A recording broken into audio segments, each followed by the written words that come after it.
the appeal of the X-Men is that they're superheroes with cool powers that must face real social issues while still trying to do the right thing? Well, imagine you removed every member of the team you cared about, weakened all the mutants so they could fit into a TV budget, and stretched out storylines that could be told in a single episode into season-long arcs.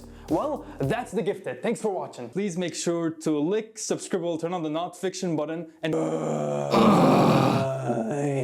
I'll be the only YouTuber to ever talk about this show. The Gifted, created by Matt Nix, focuses on the Von Strucker family whose twins inherited the X gene, joined the mutant underground in order to avoid persecution from humans, which has become much harsher after the incident 715, which took the lives of many humans and led to the disappearance of both the Brotherhood and X-Men. The Von Strucker parents learned to become more accepting and empathetic towards mutants, the twins learn how to control their powers, and the leaders of the underground are John Proudstar, Lorna Dane, Claris, and Marcos Diaz, also known as Thunderbird, Polaris, Blink, and we couldn't use Havoc, so we came up with this guy. They're all hunted by Sentinel Services, spearheaded by Jace Turner, who lost his daughter in 715. Typical TV drama ensues. The Von Strucker twins turn out to be the descendants of evil mutant twins with the same destructive abilities. The Hellfire Club gets mixed up with the Underground, which leads to the Underground splitting up after their base is destroyed. Some, like Andy and Lorna, join the Hellfire Club, believing their more extreme methods are needed to make mutant lives easier. And others, like the rest of the Von Strucker family, John, Blink, and Marcos, try to maintain what's left of the Underground. Failing to bring in the Underground, Jace Turner loses his job, but gains an even deeper hatred towards mutants. And while the Hellfire Club tries to violently take over the government, and Lorna grows disillusioned with them, and the Underground tries to stop them, Jace Turner hunts them both down and becomes the leader of a hate group.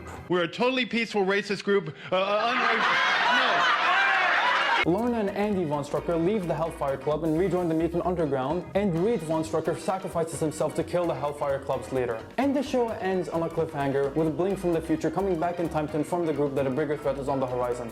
The biggest compliment I can muster up for the show is that it exists. It's not bad, I've watched worse, but I wouldn't say that I enjoyed it. It's ironic how the two most important characters of the franchise, Professor X and Magneto, both had shows starring their children, and just like them, both went off completely different directions. While Legion felt cinematic, high budget, creative, and was a complete experience, The Gifted feels like the typical TV slop your parents would watch on cable, and just like most of those shows, it got cancelled. There is some good stuff in the show, like everything involving Agent Turner's character, a cop who lost his daughter because of a mutant attack and just wants to make sure another one never happens again, to the leader of a racist group that has no problem attacking hospitals and shooting defenseless mutant teenagers. It all happens in a very believable and well-written way. I also didn't have any big issues with most of the characters. Most of them are distinct and likable in one way or another, but that's all I can muster up when it comes to saying anything good about this show. This show's biggest hurdle is its low budget, which is evident throughout every single episode, from poor production to how storylines are constructed in a way to accommodate the low cost to make them.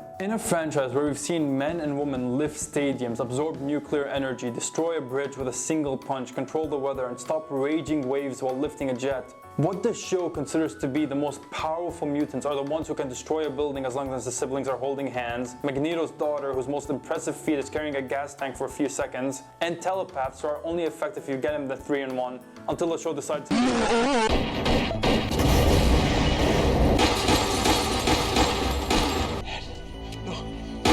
and Black Canary.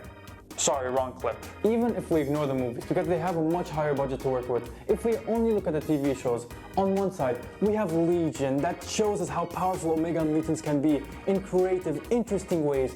And on the other, we have The Gifted that just nerfs everyone. For crying out loud, Blink, a character who was throwing portals left and right in Days of Future Past, couldn't do that until the literal final scene of the show. There's a whole arc about the Hellfire Club having to break out a mutant to help them break into a vault, and how Riva had to befriend one of the bank employees so they could enter the bank undetected. And all of this is happening while we're supposed to ignore the fact that Polaris' dad literally did this last time he had to access the vault.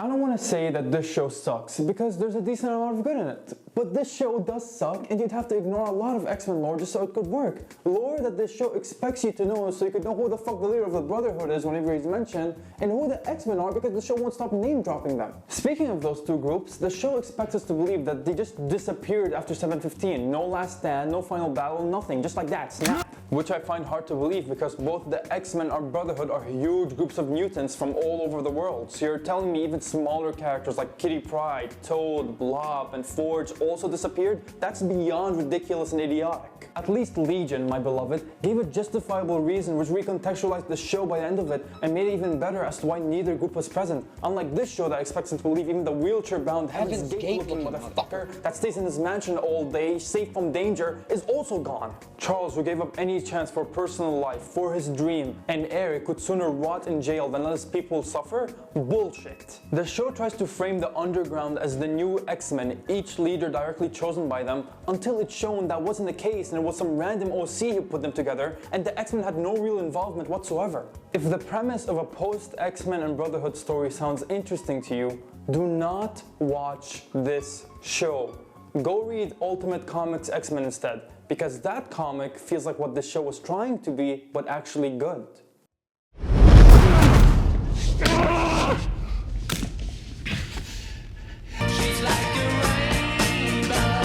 Most people don't know this, but after the end of Days of Future Past, the timeline wasn't reset into a single linear timeline starting from the prequel films and ending with Logan. No. After the end of Days of Future Past, the timeline spawned off multiple different universes, which is why the films that came out after didn't align very well with each other. That's why it was possible for us to get stories like Deadpool, Logan, The Gifted, and of course, Legion, created by Noah Hawley and starring Dan Stevens. This show, to put it lightly, is a masterpiece in every sense of the word. I feel like I'm going insane whenever I think about this show because its quality of writing and production rivals some of the best well-known TV out there, but no one seems to know about it. In every Legion clip online, whenever you scroll the comments, you'll always see the ones that fully watch the show say that it's an underrated masterpiece, and they couldn't be more true. Only a handful of shows have ever gotten me so invested in a character's personal journey like Legion did. The way this show portrays certain emotions like love, hate, fear, and anxiety with the usage of colors, background details, and aspect ratio changing is one of the many ways the show grips its audience to be invested in whatever situation the characters are in. Trust me when I say that there isn't a single piece of media on Earth that depicts psychic battles as uniquely as Legion does. Each fight is depicted in a visually unique but interesting way, ranging from rap battles, dance-offs, animation, and music videos. If there's one thing that this show has, other than its superb writing, editing, pacing, cinematography, it would be style. It is a genuine crime how this show is so overlooked and kind of a niche thing, especially since it doesn't just have a great production, but a great cast too. Legion, played by Dan Stevens himself, hasn't been given a single prominent role since the show ended, other than the Australian Human in Godzilla x Kong. Truly a role befitting the most prestigious actors. This man was able to portray every aspect of David Haller's character to perfection. Everything from his fear, anxiety, sickness, power, ego, rage, and abandonment issues. There wasn't a single time I was watching the show and thought to myself, oh, this could have been acted a bit better, because it was already perfect. And the antagonist of the show is just as good as the protagonist. The Shadow King, portrayed by Naveed Najahiban, my apologies if I mispronounced the name, thanks to his charismatic performance, he managed to turn what was an evil force of nature in the first season to an actual human character to be sympathized with. Those two weren't the only ones who managed to sell their performances. Everyone else in the cast did a great job too. Aubrey Plaza, Bill Irwin, Harry Lloyd, Jermaine Clement, and Hamish Linklater, who played a character named Clark and now also played Batman in Cape Crusader, and I think that piece of trivia is neat. Legion doesn't deserve to be this cool little thing about Professor X's son only a few people know about. It deserves to be talked about as much as other incredible shows like it, such as Daredevil, Evangelion, hell, even Breaking Bad, because it's not just a perfect superhero show, it's a perfect show, period. And I don't mean perfect as in it's flawless, but perfect as in it did everything it wanted to do gracefully and then some. And because of the lack of discussion surrounding the show, I decided not to talk about any major spoiler-related content because this is a show that deserves to be experienced, not described. Don't be right. No, I'm kidding. First things first, happy Pride Month. I just wanted to say that at the outro. I wasn't gonna have an outro originally, but I thought, hey, the next day It's Pride Month from the time I'm recording, so might as well. And I want to add on two things to the shows, which I couldn't say because I shot the video a while ago. First thing, with Legion, I want to clarify that the reason there isn't a summary in that segment is because I felt like even if I gave you a summary, I'd be exposing too many plot lines for what's going to happen, because the show is so much better if you just enter without knowing anything. And like even the first episodes are constantly trying to throw you off. So even just giving you like a summary, I feel like it's too much of a spoiler. And with The Gifted, I feel like I might have been a bit too harsh on the show. I appreciate certain parts of it, specifically the parts where they tackle political and more serious topics. But my problems with the show is the story and the production. Like, I don't like how the show is made and the storyline is telling, because I feel like it was told in a bad way. The discrimination in The Gifted feels real. It feels like it could happen. It does happen in real life. And I appreciate them showing it. And I really like how it was portrayed.